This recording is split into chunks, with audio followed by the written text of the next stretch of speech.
Podcast. We are your hosts. I'm Steven. And Kyle. And it's Monday Holocult. You know what that means. We're back. And you've chosen us to hang out with you to kickstart this wonderful work week. And for that, we thank you. Hope everybody's had a good weekend. And the week doesn't suck that bad. You know how it is. The weeks are good at sucking. It's true. That's true. We try to avoid that at all cost. We do our best, which is a lot of other people's worst. And that's depressing. But hey, we're all in it. We're all in it together. That's life. We are back in with a part 2 on Kyle's episodes on Incubi? Yeah. Incubuses? Yeah. Incubuses? So if you didn't listen to last week's episode, you're going to want to go back into the future and listen to that. Check it out. Before you listen to this one, if you're new here and you don't want to listen to us talk for like the next 5 minutes, then you're going to want to fast forward. But if you like to listen to us talk, then hang out. Before we get into the episode, we got to get through the business. So check us out at all our social medias: Facebook, Instagram, YouTube, Twitter, TikTok, Discord, Reddit. Search up the Holosky Podcast. You'll find us there. Come on over. Take a seat. Join the cult. Be part of the community. It's cool. It's a cool thing. It's a cool thing. If you want a different listening experience, you can go over to our YouTube. Make sure you subscribe.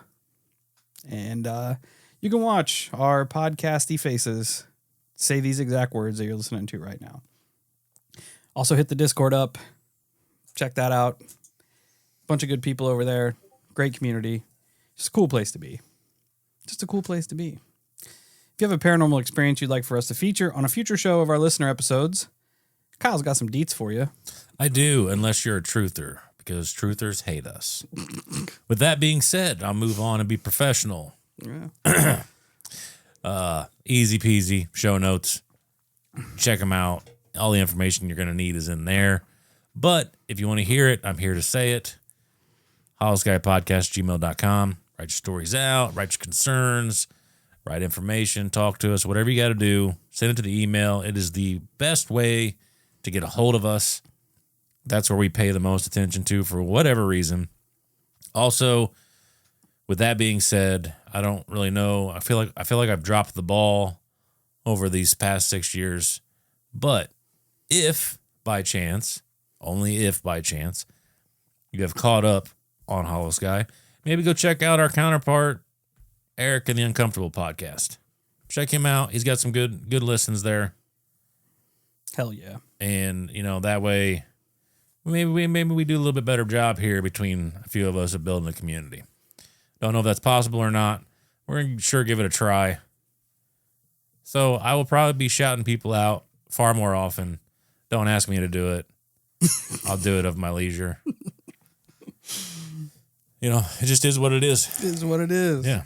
I agree, though. I'm just trying to help people out, Check homie Eric out. He's got a very, very sultry voice. You're going to like it.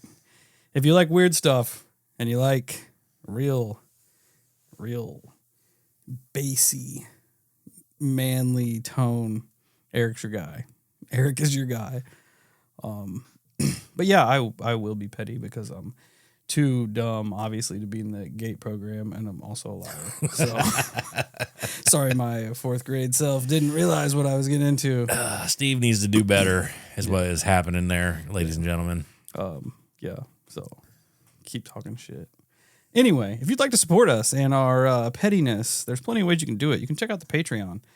For $7 a month, you can go over there and hang out, get extra episodes, get early access to episodes, ad-free episodes, casket breath jams, sometimes coupons at the store. You get like advance notification of store drops. It's all kinds of good stuff. Speaking of store, holoskypodcast.com. You can go over there, check it out. There's shirts, there's hats, there's beanies, there's stickers, all kinds of cool stuff if you want to rep the cult. Go over there, check it. It's the beginning of the year. We should have some new merch before too long. We're just trying to burn through some of the back stock first. So keep that in mind. Yeah, mostly because storage at my house is limited. Yeah. So that's why we're trying to burn through the back stock. I think that's the thing a lot of people overlook, that everything that's done through the show is done in-house. Yeah. Everything from recording to edit. The only thing we don't do is print our own merch. Yeah, which I could, but I don't have the time for that because I do actually know how to do that. Yeah, that's the only thing. Everything else is done in-house by us and our families. So we're trying our best. Yeah, and you know, I appreciate most of you have patience, and I appreciate that. Oh, where was I'm just gonna post like 40 shorts in one day. It's gonna be awesome. We are petty as fuck right now. Anyway. Also share the show word of mouth. Since if you want to, be positive and petty, you can share the show word of mouth to all your podcast listening friends and all your weirdos out there. Just help spread the word of the cult. Shout out to any of the other podcasts you listen to. Throw our name in the hat. We can try to get something together and collab a little bit, do something cool. Also, go to wherever you listen to your shows, your podcatcher. Leave us a 5-star rating and review. If you leave us a 1-star, I'll just talk shit on you. But yeah, I'll find them 5 stars. I'll shout you out. Today, this week's, I always say today's, but technically it's this week's. Same thing. Yeah. 5-star rating and review comes to us from our friend Leroy Jenkins. There you go. That's a classic name. Leroy Jenkins. Top notch, 5 stars. You guys are awesome. Makes me want to run into a boss battle without listening to the plan. Every episode is a do not skip and has given me inspiration to finally start my own podcast. Cryptids and Cold Ones coming soon. Well, Leroy, we're excited for the Cryptids and Cold Ones. I feel like their artwork is on point. January 8th. Yeah, I feel like that show's already, I think I've seen it. That show's already ripping. Their artwork They've been in the chat. Their artwork's sick. Yeah. Check them out. Cryptids and Cold Ones. They, leave us kind words. We leave them kind words. That's how it works. Yeah. It's a give and take. So clever. Go over there, peep them, show them some love, show them some Holocult love. And, just keep the positivity going. Not that we were like really focusing on the negative because we were. UFO Goon Squad. But yeah, UFO Goon Squad. Okay, now we're into it. What are we at here? I don't know. 7:30. Oh, they're gonna people be are pissed. Show starts at 7:32. That's all right. There it is. It's cool. We did some petty things. We did some good things. We're good at being petty. In the end, it equals itself out. You don't like it, kick rocks. There's also that. Well, I just headbutted my microphone with my water can. Yeah, and your broke ass headphones. Everything in our podcast studio is falling apart right now. My chair keeps sinking on its own, so I just get real short sometimes. Shout out to Rodecaster for making top tier boss ass mixers and dog shit headphones. This is true. I hate to say it, but it's true. Don't invest in their headphones. This one's literally just hanging on like by a thread. Mine is too, and we tried contacting them. They're not helping us. Anyways, past all that. All right, so we're going to jump back in here with Tess's story from her book, Stalked by a Demon, which is a pretty good read. I would recommend reading it if you're interested, because I do leave out, as usual, I leave out big sections of the book. But we're going to jump back in where we left off. A little recap. We end on the note of Tess seeing something in the reflection of the TV when the TV was off, essentially gazing into a black mirror. The entity was kind of looming over her, and she tried talking to it, confronting it, and never responded. It just kind of stayed there. And at the time, she was pondering if this entity was good or negative. And I feel like that's a fair question, but at the same time, we do attribute shadow people, quote unquote, as negative entities more times than not. Not to mention everything that she's gone through has definitely been more on the negative side of things than positive. So I feel like she is doing what I would do or Steve would probably do, and you kind of rationalize for the better of the situation. Yeah, it's just I feel like it's more so for a peace of mind. Yeah. When you see something that you can't explain, the last thing you want to think is that it's there to devour your soul. Yeah. Yeah. So Yeah. Yeah.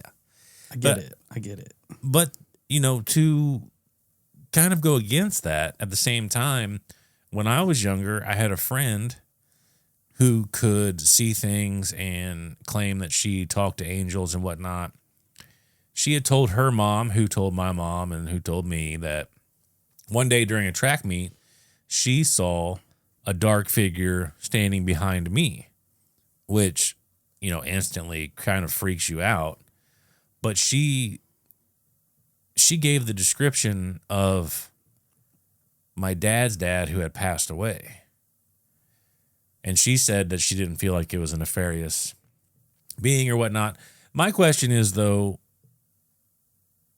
if it's a dark figure, how do you make out details in that? You know what I'm saying? Because a lot of times when we hear these descriptions of shadow people, they don't usually have many features other than an outline. Yeah, I guess she would have to be the one to explain that realistically. Yeah. Oh yeah. I wonder if she still has like abilities, for lack of a better term. I don't know. I haven't talked to her in a long, long, long time. If she's kind of harnessed those, or if they kind of went away if she got older. Or, I don't know. I don't know how that works. I don't know either. Hopefully, either way, in the end, she's doing all right. That's the important thing. But back to Tess. We talked about how she ends up telling her mother about some of what's going on. Her mother was like, "That's weird because when you were a little kid, you always talked about how the devil was coming to get you, and then you never would elaborate any further than that. You would just kind of clam up," which sounds exactly like what a little kid would do. And it is a terrifying feeling when you're trying to root for more answers and the kid just shuts down. Nope, I'm good. I want nothing to do with this. After a while, though, she gave up on figuring out who this dark hooded figure was. It was always with her, and she decided that she would just kind of like almost ignore him. Just, it's like, you know what? I'm not afraid of you. I don't care. Just leave me alone. I'm done with this shit. Leave me alone. Over the years past this, strange things always essentially take place in the home. She hadn't had a devil dream, which, if you recall, the devil dream is when she kind of experienced the incubus. Now, she didn't have any of these for quite some times. The lights would go on and off. Smells would still happen. The only difference is that the kids could now smell it and react to the lights as well. So the kids kind of halfway experience the things that she's experiencing. They inspected the house in regards to the smells. They looked for dead animals, never found any. Then it all began to essentially worry Tess, because she began to think about how the smell was the strongest in her room. And her room was always colder than the rest of the house, which to me is a telltale sign that you got some fuckery going on in there.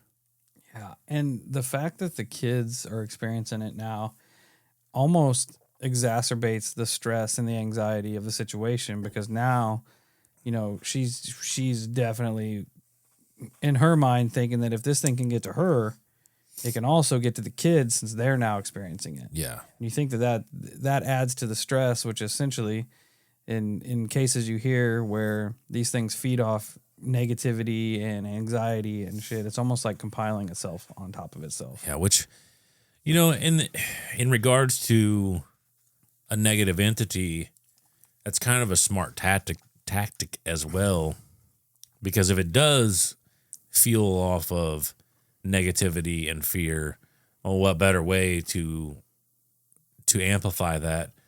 Not only going after children whose fear is easily ramped up, but it also chains to the parent, whose then their fear goes through the roof as well. Yep. It does suck. Tess's son had a girlfriend living with him for a little while. She would even go on to experience things. like a dark mass appearing, hearing things like whistles. So essentially, when it came down to it, Tessa's son's girlfriend would avoid at all costs being home by herself. She's like, I am not trying to be here by myself. I'm gonna go do some shopping or something while I'll wait till you guys. You just call me when you come home, okay? I ain't dealing with this shit. And I don't blame her. Hats off for being a real one and staying there for the dude, but whew. Bounce if you can bounce. Yeah. Even the cats in the house would react to things. They would look at the ceiling and follow something with their eyes. One of them would act like it's being chased, and it would run into walls sometimes, which, I mean. Yeah, I get that. In the time that followed, plenty of strange things would take place. The doorbell would ring randomly. No one would be there. She would be tormented from time to time by, like, she would feel something pulling her hair or poking her eyes. Even seeing a large black dog in the house a few times. That's weird. And it's so crazy how vast her experiences are. She deals with so much. It's got a very poltergeisty feel to it until you get to the nefarious shit. Yeah. And then it's like very demonic infestation-y. Like the fact it's got her questioning her own sanity. It's got people around her thinking that she's crazy. Like, it's very alienating of her. Yeah. And it's almost like, because she'd moved so many times throughout this experience, and it's almost like she's the portal. You know, because we talk about portals being in houses and shit, but it's almost like she's the portal. Yeah. Because she's not just like experiencing the incubus. She's experiencing a shadow person that's watching her. Remember, in the last episode, we talked about the short shadow people that were walking through the house. And she saw, like, the cloaked men in the hospital. Yeah, yeah. Everything's tied to her, but it's more than one thing tied to her. Riftual anchor. Yeah.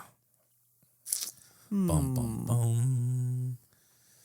But Tess would even go on to experience the classic missing keys. Also, one time she had surgery on her shoulder, and when she got home, she was laying in bed trying to fall asleep, and it felt like somebody punched her right in the shoulder she just had surgery on. Whatever this thing is an asshole. That's being petty right there. Poking her in the eyes and punching her surgery wounds. That's what I'm saying. Then after she got punched, she looks around and she sees a man standing there, and he's got this like slick back hair. He smelled of aftershave, and he was just standing there staring at her. And then he ends up, I guess, dissipating and going on. One morning, which this is also another semi-graphic show. So trigger warning. Be aware. Trigger warning. It's really not that bad, but mild trigger warning. It's an adult conversation. One morning, she woke to an unexpected orgasm.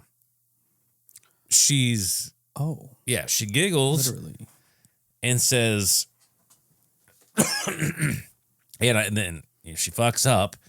She giggles and is like, whoever did that, you're more than welcome to come back at any time. It wasn't that good. No, because don't say that. Like, as soon as she realized the words that came out of her mouth, she's like, oh no. She opens her eyes and she sees a gray mist floating like at the ceiling above her. And she's like, oh no, what did I just do? And so she starts immediately trying to take back the invitation. She's like, no, you're like, I want you out of here. You're never welcome back, so on and so forth. And I don't know how that works. I don't know if that's a thing that you can just take it back once you throw it out there. I'm not sure. I don't know either. You'd think you'd be able to. If you can welcome it in, you should just be able, like, if it's that easy to be like, hey, you can kick it, and it should be that easy to be like, Nah, psych. No, you can't. Yeah. But again, I don't know. I'm not a demonologist. No. I'm not a spectral scientist. You should be, though. I'm trying. I got a lot of books. You did fail the GATE program, so. Oh, I lied about it. You did? Well, that's true. You lied about it. That's my bad. My fourth grade self wasn't privy enough to the information that was going on. Fucking dork. I hope you are listening, and I hope you realize I called you a fucking dork. No, they didn't. True. On one occasion, she felt as though she was being levitated off the bed. She went into a paralysis and began to hear chanting. Then she begins to panic, which I think at this point anybody would. If you feel like you're floating off the bed and you hear people chanting. Yeah. Yeah. And it's almost like as she becomes aware and scared of it, she gets like she's being laid back down. She noted that the room, it's always been colder in the room. This time during the chanting and the levitation, it was extremely hot in her room. Almost like she even described it as stagnant. And the fan was even on. A gross word. The room was dark, and the hallway light to her room was on. But she's like, the room was still darker than it should have been. It's almost like the darkness in the room was consuming the light from the hallway, like stopping it from illuminating the room, which is terrifying to piece that together in your mind. And the stagnant, like you said, the stagnant word just makes you think of like muggy and hot and just like a crypt. Yeah, gross. But she began to see black figures kind of swirl around the room, and she did what she could do. She just started pleading for them to leave her alone. And finally, Tess comes to the hardest truth. She sees all this stuff for years. She thought it was just the haunted house after a haunted house after a haunted house. And she believed that in the end, these nightmares were just that. They're just nightmares. And that all this other strangeness in the house she moved into, she's like, maybe it's just that all houses have this type of activity. I'm just sensitive to it. And maybe these devil dreams are just dreams. Maybe I'm almost like exacerbating the situation. I'm playing too much into it psychologically. And so now I need to walk myself back. I need to tell myself this is all not real. I need to rationalize all the situation, which I feel like at a certain point in one's paranormal journey or experience journey, you do this. You try to rationalize your way out of the shitty situation that you're in. Yeah, but like you're already way in it there, bud. Like yeah. Like there's very, very minuscule chance that you moved into like 4 haunted houses. I mean, but not impossible. No, not impossible. But not probable. I would also say that if she really is sensitive to the paranormal, that could sprinkle on to some of this. Because I figure a lot of old places probably do have subtle paranormal activity. I think that's a fair statement. It's weird that this goes into this realm because the episode that I did also kind of goes into this realm. That's weird. Interesting. It is interesting. But it even gets to a point, which I also feel is fair. She starts to question her own sanity. Oh, like, are there screws coming loose, you know? And I'm not going to lie. As I'm reading the book, I'm starting to question her sanity. Which says a lot for me because I'm usually like an all-in believer. But you can't help to try to do this rational dance back and forth. And you because there was one in particular, and I don't know if I write it down, but she's in the shower, right? And she has this like recurring fear where she thinks she feels a presence, and she describes it as like a man outside the shower waiting to stab her. And I feel like for people, I feel like that's more common than not. I feel like one of our most vulnerable moments are when we are in the shower and we got soap in our face and we can't see. Because I know that I've had those thoughts too of like, man, this sucks. I don't know. It's just an unsettling feeling. Yeah, vulnerability is the perfect word for it. Like that's why it's such a trope in horror movies. Like, yeah, because you got the cat, you got your shower curtain pulled, and there's soap in your face, and there's water and steam, and you don't know what's going on. Yep. The only thing separating you from whatever's not in that shower is that little curtain. Which is no protection at all. No protection at all.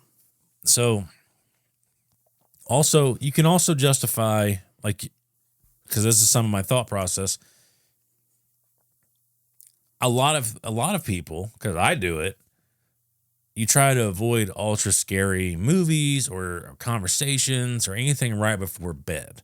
Because then when you lay down to go to bed, your mind starts to reel on that conversation, on that movie, and it starts to kind of fuck with your head a little bit as you're laying in a pitch black room trying to go to sleep. And then you'll dream about it.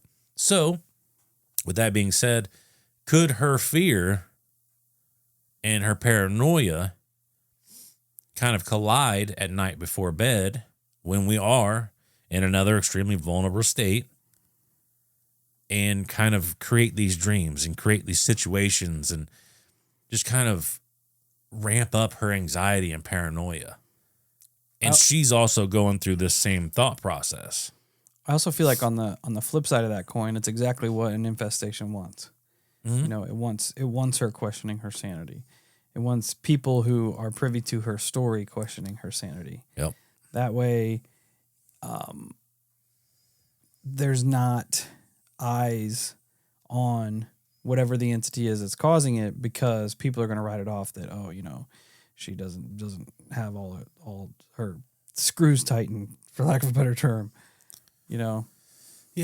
And it just, with her book here, I do appreciate the style of writing, because and this is no disrespect to her at all.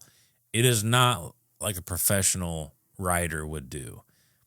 And I appreciate that, because there are some chapters that are extremely short. And just like we talked about in the last episode, the tinnitus. And I think I may even mentioned it in the last episode about how she'll write down these oddities. She's like, I can't directly tie it to the paranormal or even this situation, but this is weird. Is this something? And we've talked about it in Discord before. Super important to log your events, because there may be a grander picture that you miss by not logging all these events.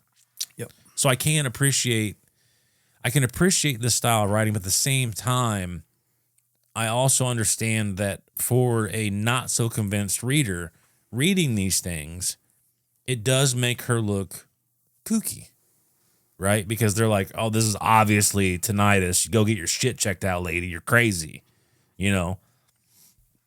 Most people don't think about it in the overall context of logging to see what's, and not to mention that's how new shit's found and so on and so forth. But, I don't know. But we go back. So she has all these thoughts running through her brain. She's trying to rationalize. She's trying to figure out if she needs medical help. And then something changes.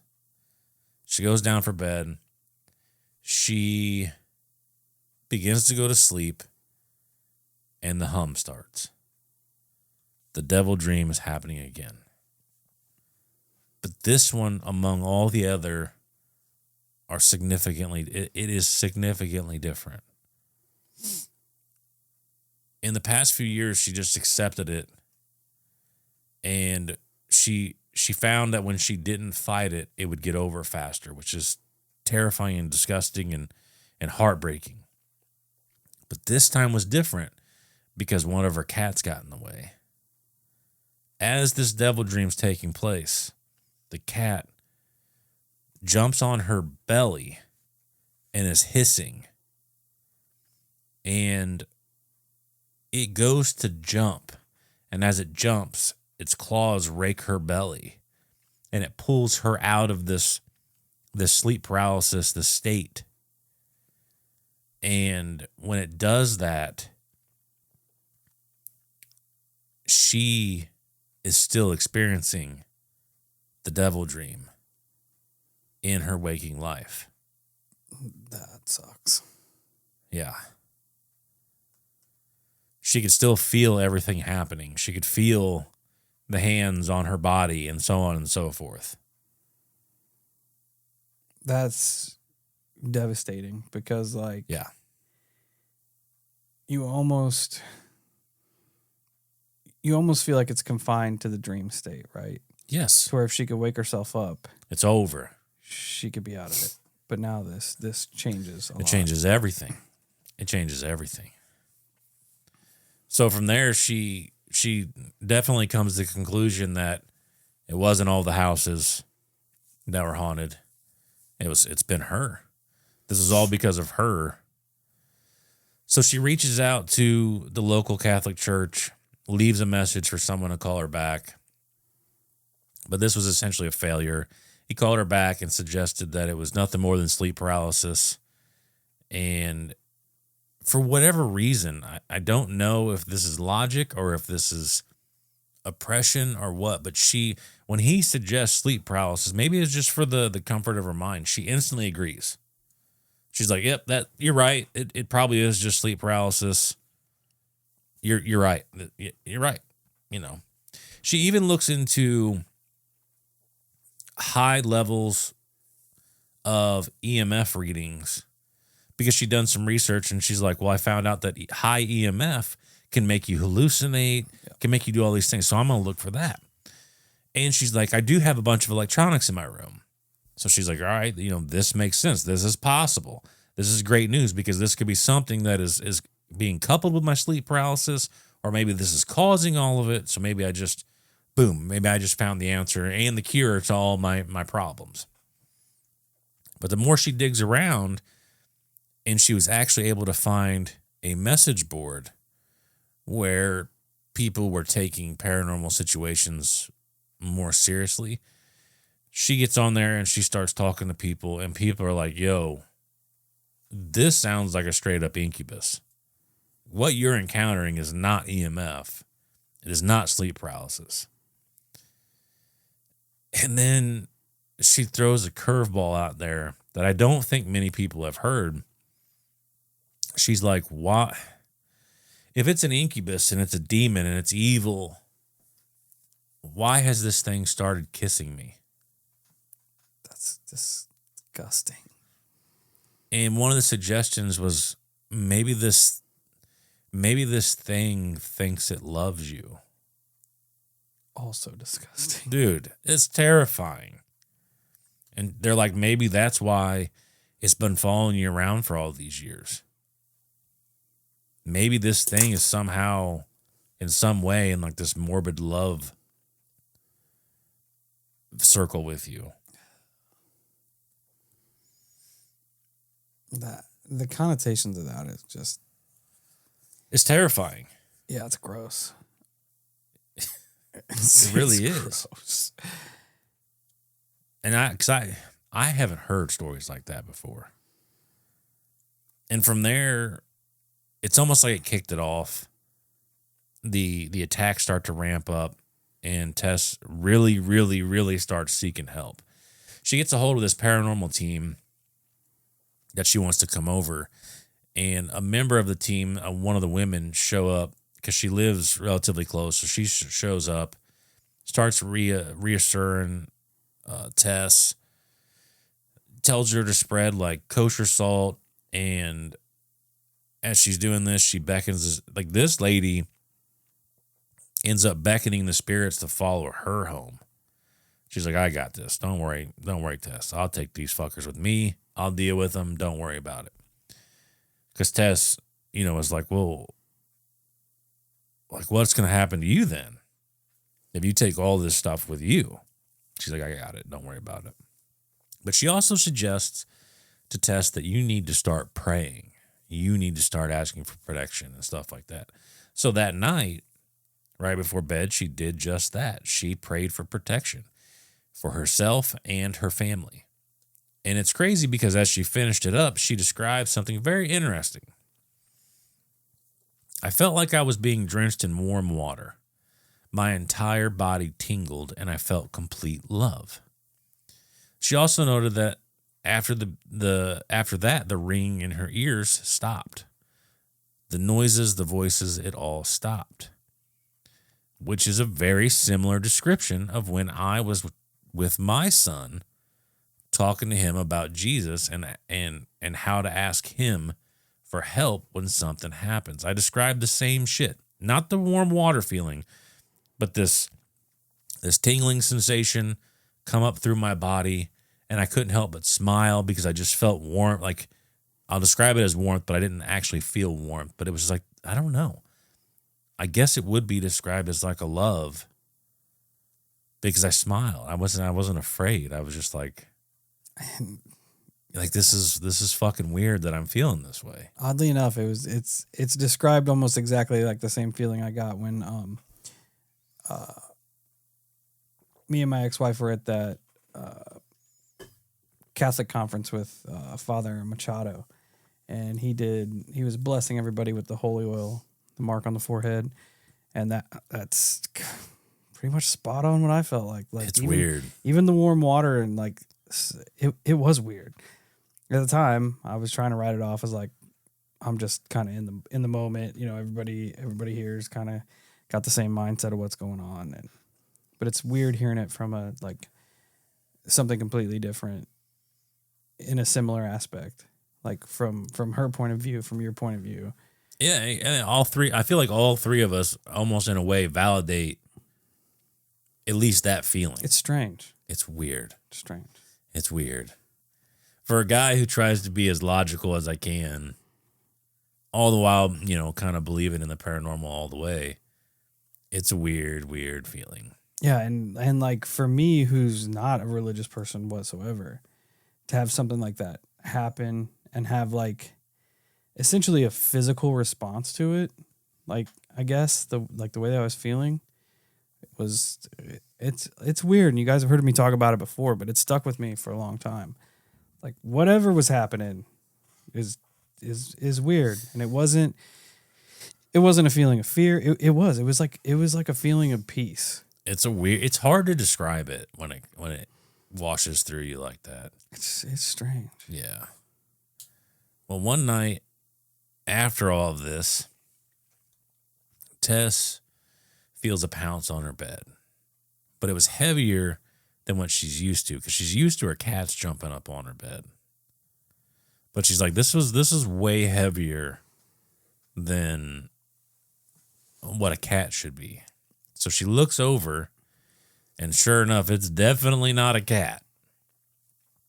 It's a dog-like creature that she described as just absolutely hideous.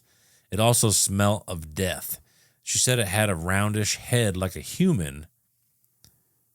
It almost had like a human face, but it had all these bumps around its head. And they sat there staring at each other until Tess kind of like verbally stone cold stuns it. I took this straight from the book because it's awesome. She goes, "Get the fuck out of here, you ugly motherfucker." Got him. "In the name of Jesus Christ, I command you to leave. You get out of here and don't you ever come back, you ugly son of a bitch." And I was just like, hats off. Taking the power back. Congratulations. Way to get it. Way to get it. And she said in that very instant, it vanished. The smell lingered for just a couple more seconds, and then it was gone. And with that, essentially now the war begins. She finds her armor and her weapon, and the opposite side has theirs. So Tess begins to use this newfound weapon against the evil. She starts praying all the time, and at this point, it kind of does pour fuel on the fire for a little bit.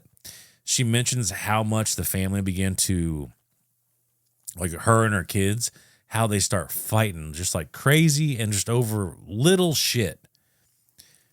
And this is a really interesting topic because so much comes into play.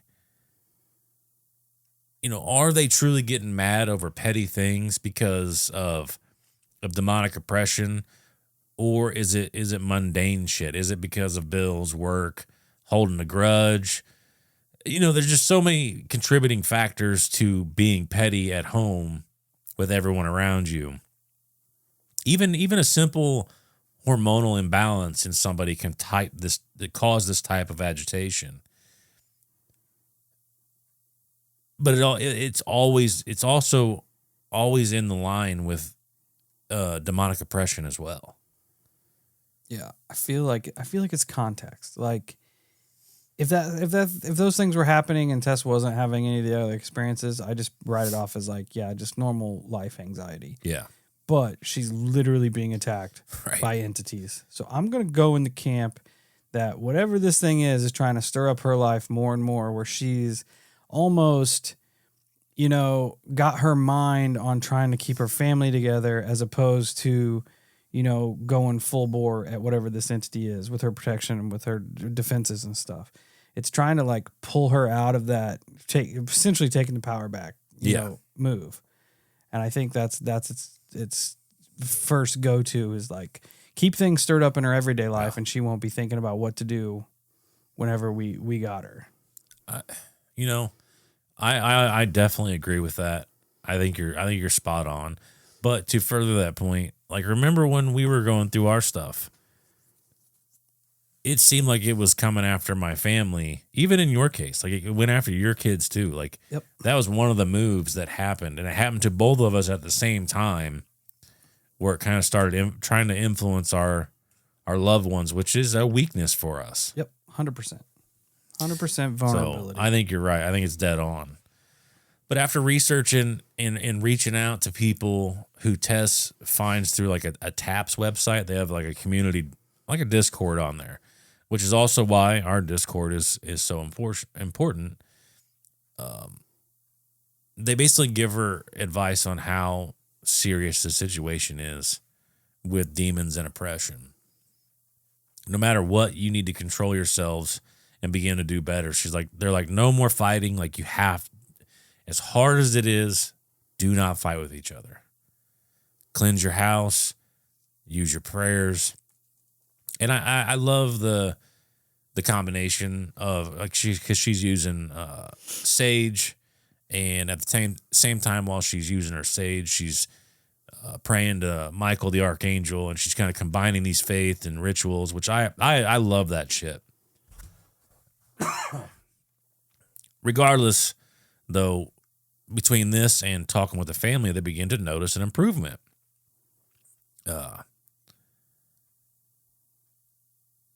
For a moment, you know, let's go ahead and assume that this isn't a demon doing any of this. It's just normal human behavior.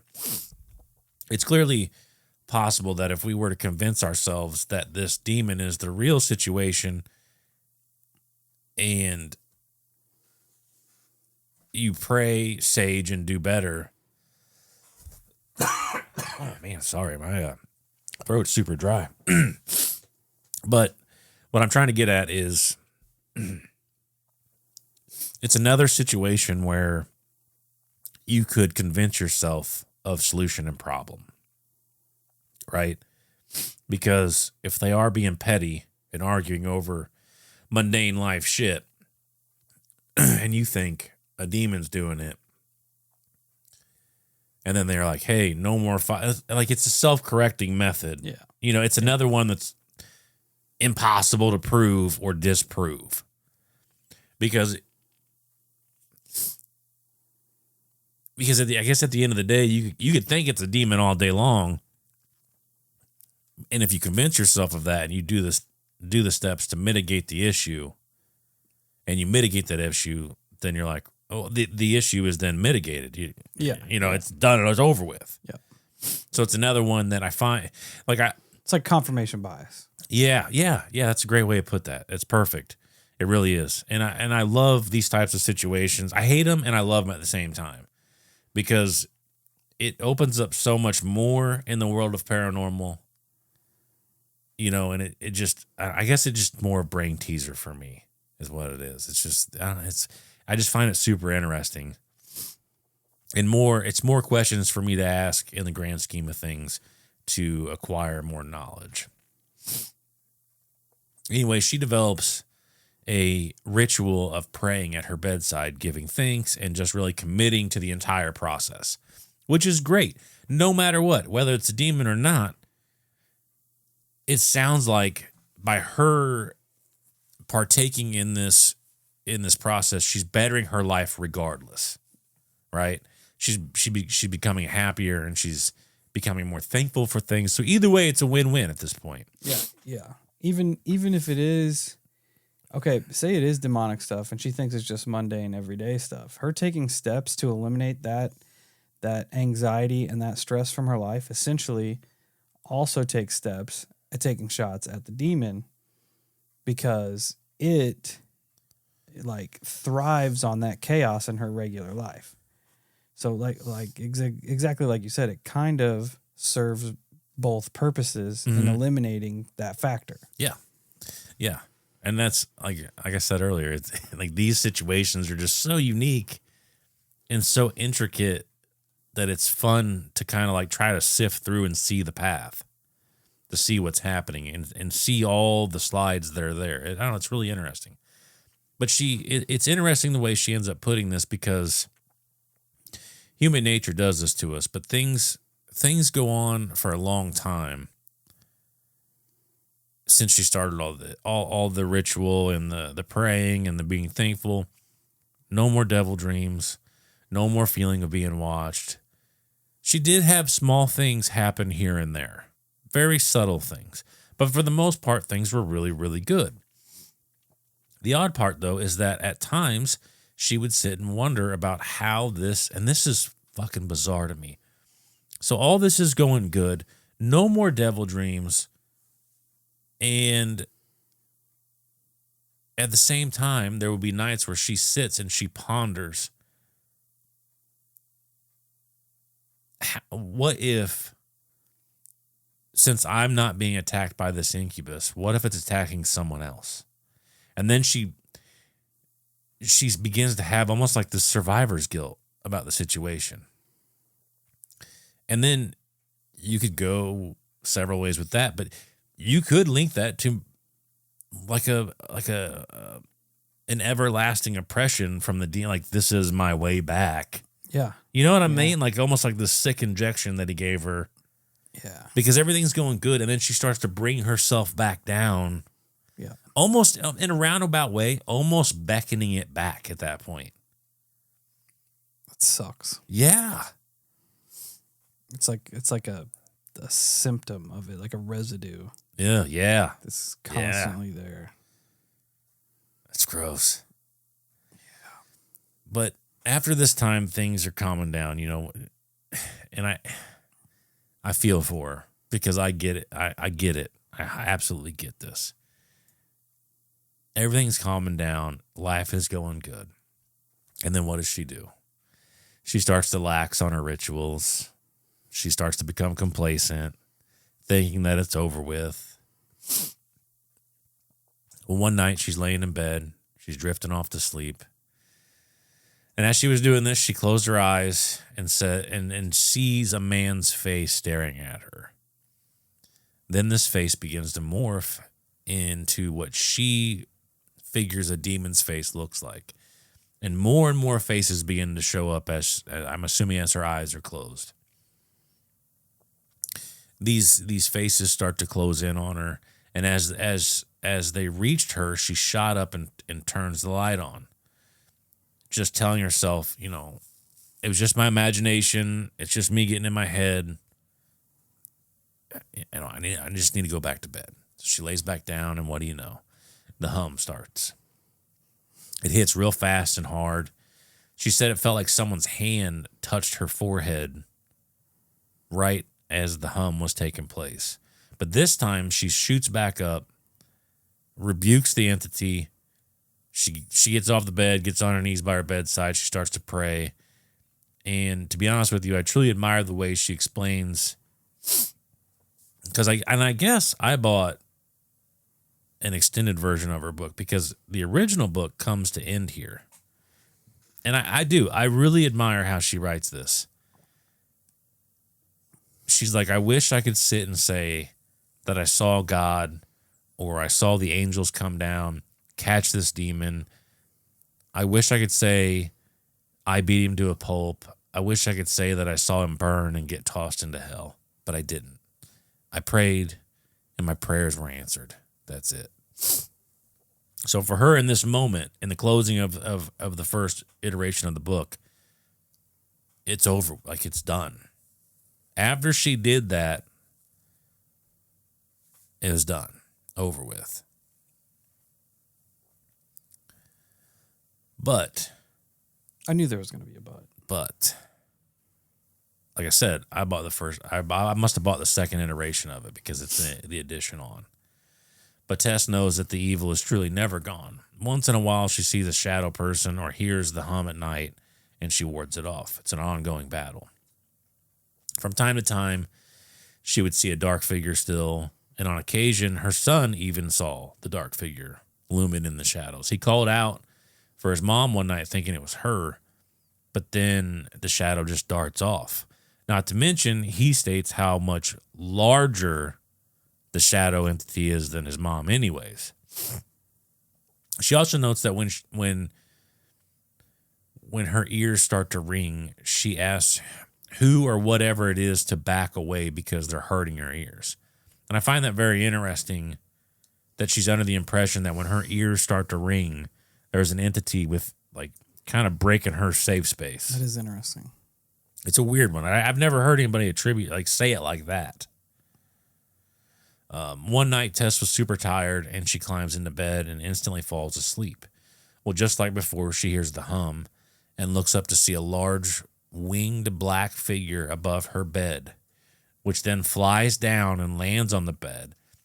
She feels the bed shake. She screams and starts to rebuke it, which then ends it. But the way she describes this, she's like, this was so much more intense and awful than my devil dreams. So whatever she saw scared her that bad, that it was worse than all the devil dreams she's had. Which is, I think that's saying something, because I don't think anybody's trying to have the dreams that she was having. It's interesting that she is such like a target for these things, because it seems like it just keeps, like, when one is put down, like a worse one comes in. Yeah. Then that one's put down, then a worse one comes in. It's weird. It sucks, man. It really, really sucks. But you hear that in demonic oppression and infestation and stuff. It's never just one. You know, it's always multiple. Like, once one breaks through, once one like gets through that defense, it's like an open door for whatever wants to come in. Yeah. It's also weird in her descriptions, like how she was talking about how once she started all this, giving thanks and saying her prayers and all that shit, that it all went away for a while, except subtle things. And I've described the same thing to you. Yeah, which I was going to actually bring up before I brought that last point up. It feels like maybe not all of it is the same. You know, like maybe not all of it is this nefarious demonic stuff. Maybe there's right. Maybe she is such a conduit that, like, not only is she, you know, being attacked by this excessive nefarious stuff, but maybe like other more benign paranormal things are happening just because she's such a conduit. Yeah. I think there's something to that. I really do, because she even has this little encounter that she noted, and it's just so subtle, but I love the way she approached it. I love hearing about it. But she has a lotion bottle on her dresser, and she's like, I position them in a very specific way front facing. That way, when I get out of the shower, I come right over to it, pop, pop, and then I do my, I apply it. I'm good. And it's just kind of a little OCD thing that all of us do. Like, we like our things very organized and in the way that it's the easiest to access for ourselves. Well, one day, the bottle itself is turned around. And she's like, what the fuck?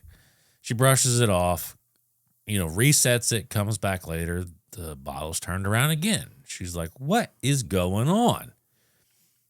So at this point, she thinks it's one of the cats doing it.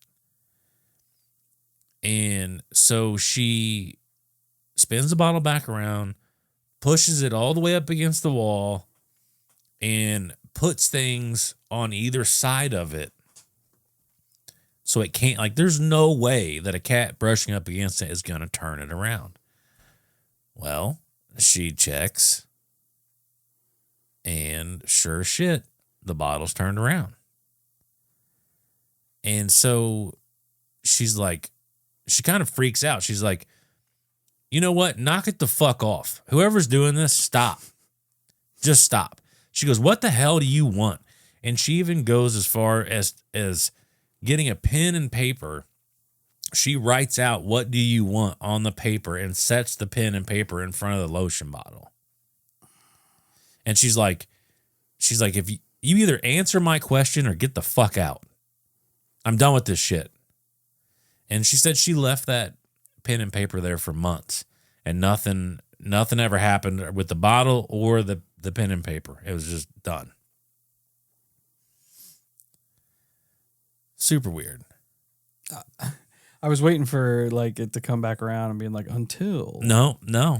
Because I feel like that was, I applaud her for her bold move, because this just feels like something messing with her brain again. Obviously, trying to make her think she's crazy. Yeah.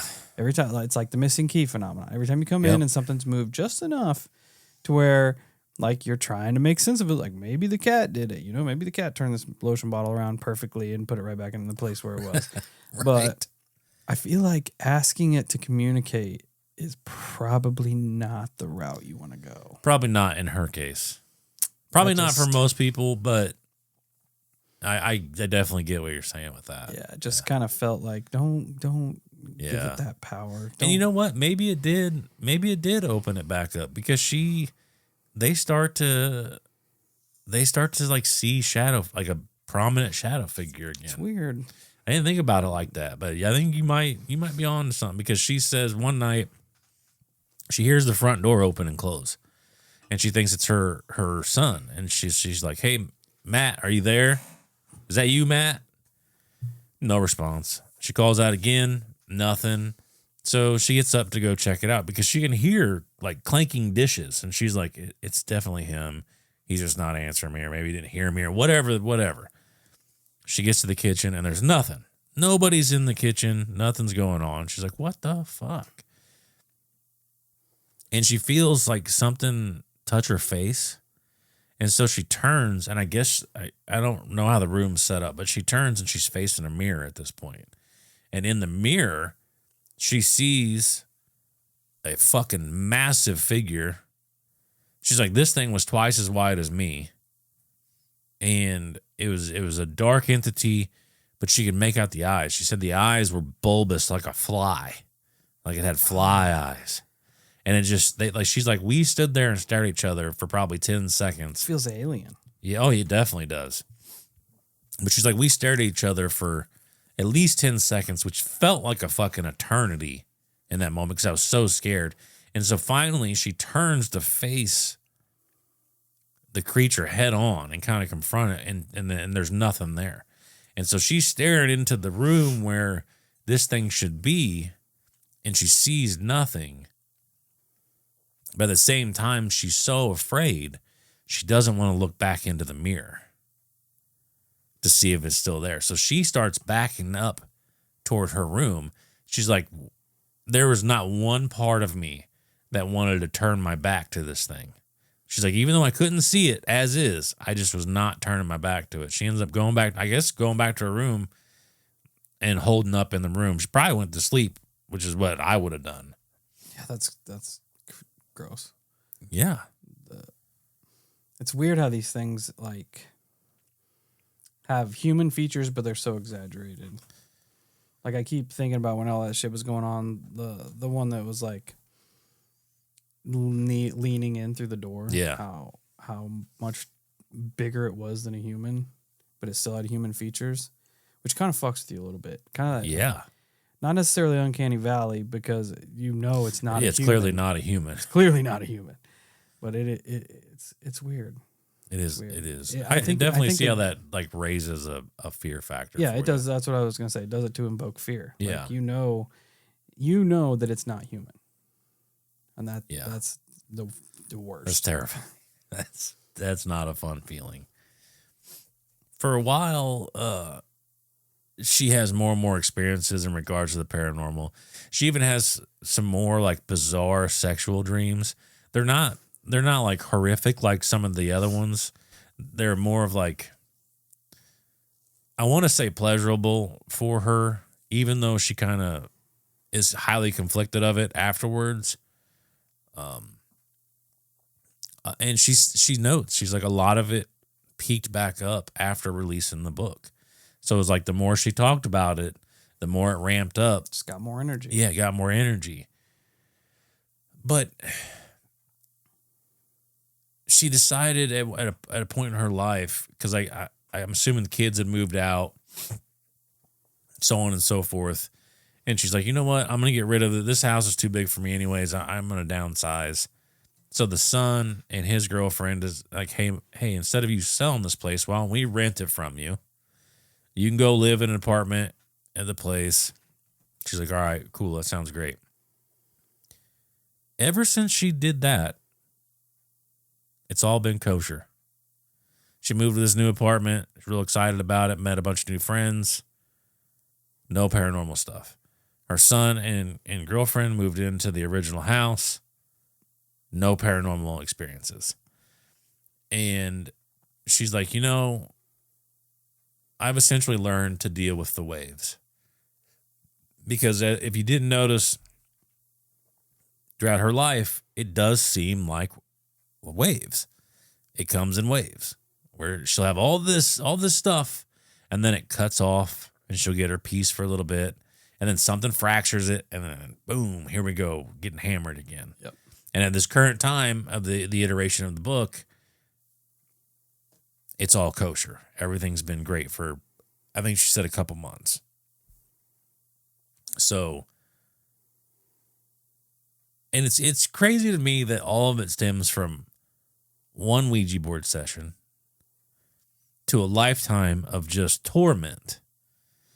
And the fact that the worrisome part is that she hasn't found, because I was fully 100% expecting her to, once she had found God and started praying, going back to church, I expected it to be over with. But that was not the cure-all this time. No, I mean, the more we dive into like these cases, like Hellfire Farm, sometimes, like, I know I'm going to catch hate for this, but sometimes maybe God's not enough.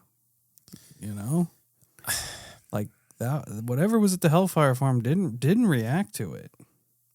Like, yeah, that one was far more impervious to, because at least what she's dealing with, it does work on it, but it only it's like a barrier for that night.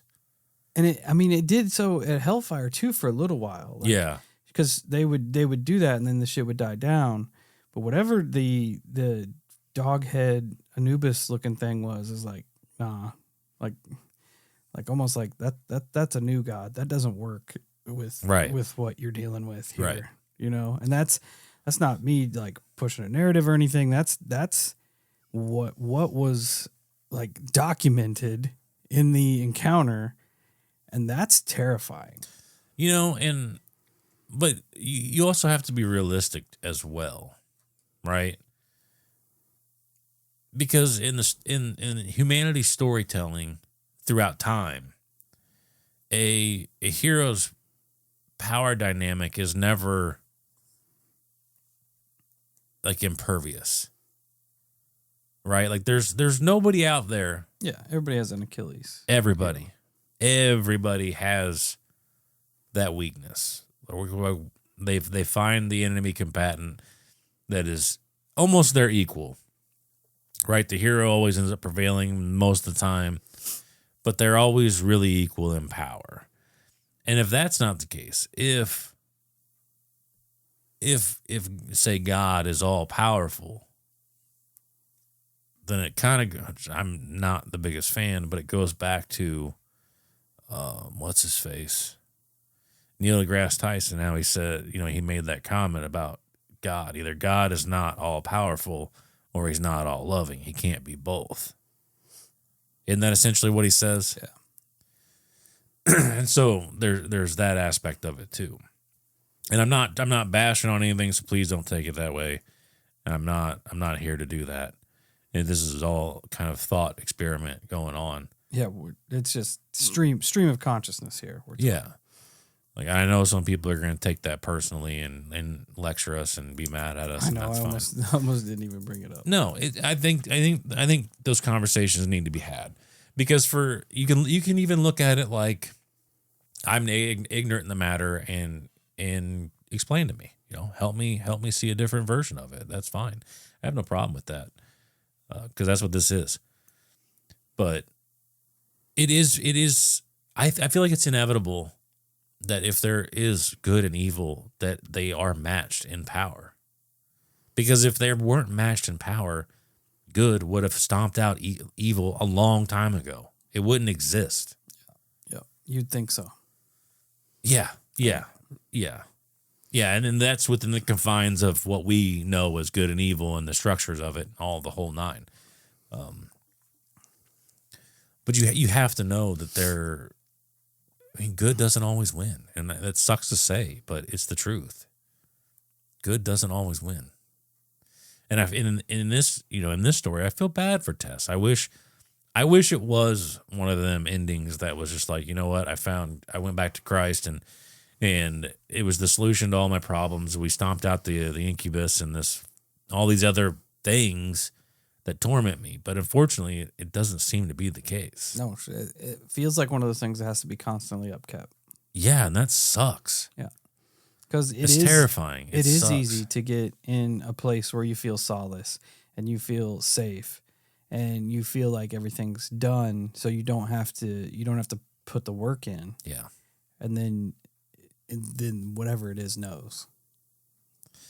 Yeah, that's a great way of putting that.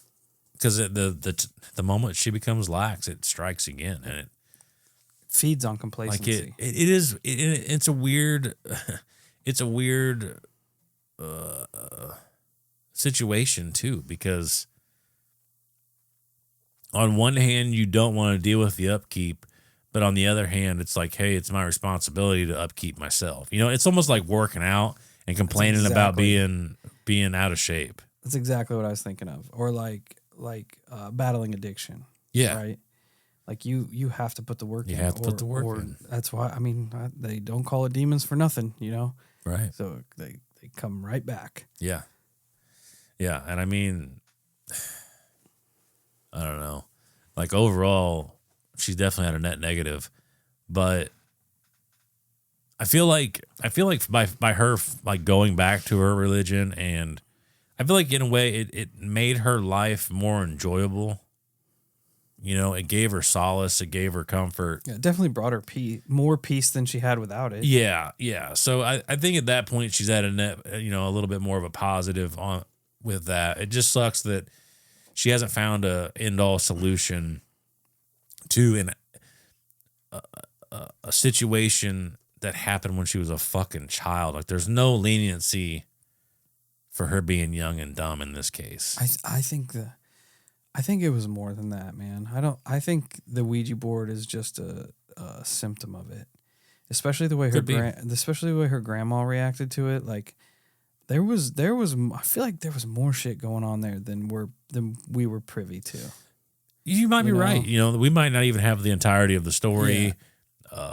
Yeah. The Ouija, you're right. There could be a lot, because to be fair, you're probably right, because the mom even recalled as a young girl which would be younger than when she played with the Ouija board, would always say the devil was coming to get me. See, I feel like the Ouija board was like a catalyst, Might have been. like a scapegoat. Like, You're probably right. Like the more you think about it, I think you're right. Or maybe these things were just sitting and wait. Like give me an opening, give me a reason. Crack the lock on that door. We've also heard of family lineages promising sacrifices down the line. Yeah. That's fucked. Yeah. Like Just those things happen. Passing the curse on. Yes. Or, it's one of them, like, it's like a credit card. Give me the reward now, and in 3 generations, you can have. Yeah. You payment is there. Debt. Yeah, payment is there. Yeah, that's a terrible way That to sucks, think about man. It sucks. But I've heard those stories before, and I fucking hope that's not the case here. I just it didn't sit. It left a weird taste in my mouth when that the grandmother and the mother were already kind of like in that mindset. Yeah, that bad shit's going on. And it would suck because Tess really, like, you read it throughout the book, she loves her grandma. She misses her grandma, and the whole 9 with that, So if that is the case, if the grandma had negative connections to it, that's heartbreaking. Yeah, and it might not even be that far. Just maybe that they were privy to a knowledge of something going on in the family lineage. Yeah, that like maybe almost out of like protection for Tess, they didn't bring it up. They were just like, hey, don't mess with this because it could be bad, knowing that if you mess with this, it is going to be bad. Right. Because of things we experience in our lives. That and parents do try to do that where they will not tell you something because they know if they tell you, you're going to get curious. Yeah. Or afraid. Yeah. Which yeah. I feel like there's something there. I think you're right. I think there's definitely more to the story. I wonder how she's doing now. If she's still, me too. If she's still like dealing with weird stuff, because I know when she moved to her new crib that everything's kosher. Yeah. But is it still kosher, and will it always be? I bet it'll come back. Which sucks because like even with mine, a lot of mine went away when I started doing my thing, but I still have subtle things that happen here and there. Yeah. So, I don't know. Like I said, I hope it's all good for her. Interesting case. It's a weird story, man. Interesting case. We haven't ever done anything like this before, so no. And be curious to see what everybody says. It's interesting how it weaves a lot of things together. But yeah, thanks for hanging out with us, Holocult. Hope you all had a great Monday. Again, if you made it to this point, you didn't listen to the first episode, do better. So you can go back and listen now. But yeah. So until we meet again, check us out all our social medias: Facebook, Instagram, YouTube, Twitter, TikTok, Discord, Reddit. You know the drill. Stay safe, stay weird, and man, I don't know. Just keep your protection up in all facets of your life, because as soon as you lay your guard down, bad shit happens.